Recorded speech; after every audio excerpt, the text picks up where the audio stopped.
ఆ ఖర్జూర పండు ప్రతి ఇంట్లో పెట్టుకుంటే కాస్త మనకి రక్తం తయారవటానికి, బలానికి, అనేక లాభాలను అందించడానికి చాలా మంచిదన్నమాట.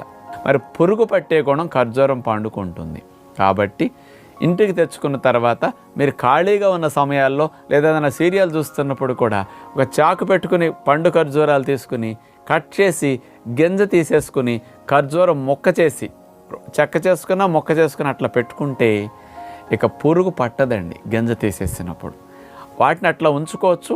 లేదా ఫ్రిడ్జ్లో ఖాళీ ఉంటే గింజ తీసేసిన ఖర్జూరం ముక్కల్ని ఫ్రిడ్జ్లో పెట్టుకుంటే 4 నెలలు 6 నెలలైనా ఏమాత్రం చెడిపోదనమాట.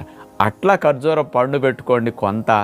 అట్లాగే ఖర్జూరాన్ని కాస్త గింజ తీసేసిన ముక్కల్ని మిక్సీ వేసినా లేకపోతే రోట్లో బండబెట్టి తొక్కినా మెత్తగా ముద్ద అవుతుంది.